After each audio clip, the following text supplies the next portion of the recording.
It's my feel-good breakfast show. Welcome back. You are live with Expresso. Thank you so much for tuning in. Right now, we are talking health issues. We are talking back-to-school illness. It is real. We've got our multimedia health specialist, Dr. Darren Green, in studio, and we'd love to hear from you. 083 9133 728. Give us a call. Connect.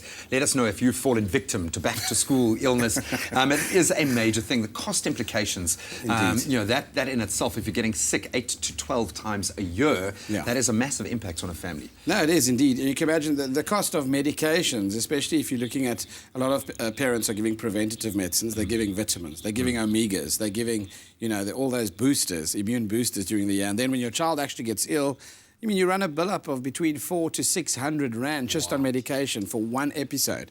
So I think a lot of it's got to do with understanding the mechanism. If your child's getting repeated upper respiratory tract infections, you need to find out why. Are they suffering from a postnasal drip and allergies? Do you need to address that issue? Do you need to look at the environment at home and modify a few things? And that kind of thing. So I think we definitely need to speak about it more often and then obviously act early rather than wait until you've run up a bill of a good few thousand for the year. And we know a lot of anxious parents out there, and I suppose the same would apply to back-to-work illnesses as well. It's about being in that communal space. Correct. So crowding obviously increases your chance of contracting a virus or a bacteria.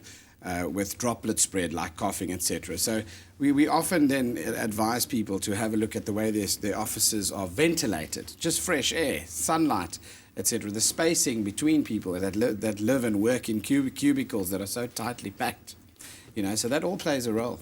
All right, well, maybe you are a parent out there. Your child is affected. Give us a shout. 083 9133 728. So what are the big ones that stand out? What must we be most scared of? I think the first one is the children are hyperstimulated. They're excited. They can't wait to tell their parents what they've done at school, what they've seen. So a lot of them come home overstimulated. So they don't want to get to bed. They don't want to follow their normal routine.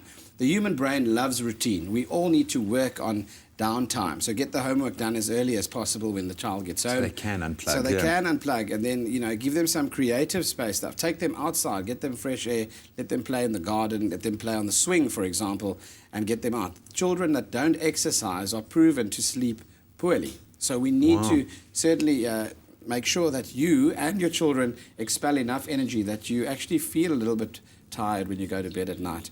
You can imagine if you're too excited about the day's activities, you can't fall asleep, and then it affects your mental... we often feel like that ourselves. Yes, your mental performance and your ability to concentrate the next day. So children need 10 hours sleep. Grade 1s need 10 hours sleep at least. So that's important, and you need to understand that as a parent. You take ownership of that routine. And then, of course, the other big ones, besides the overstimulation, are flus, colds, gastroenteritis is a big one. Pink eye. As soon as you see that, obviously, take your child out.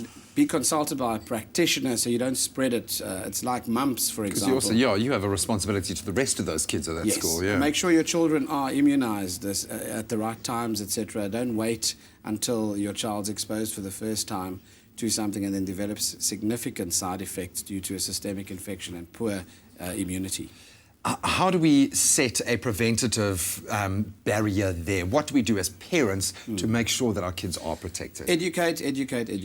So make your children aware, like we do of sugar in the teeth causing holes and facilitating germs, gathering and drilling holes in your teeth, making your teeth rotten. Make them understand as well that colonization of germs in certain hotspot areas should be adhered to. So things like the communal fountains where they drink water, things like the trays that the dinner is served on or the lunches are served on, and then give them their own water bottle, that kind of thing. So, and then the practice of washing hands, drying your hands. Educate them. It's no use drying your hands on a towel that's been there the whole day with 200 kids before you. Get some sanitary wipes in there. Exactly. So, look at all that and obviously then start talking about it. Visualize it for them. Knowledge is power. Doc, thank you so much. We're going to continue the conversation. We'd love you to be a part of it. Are you a parent who has a child who is battling with a recurring illness?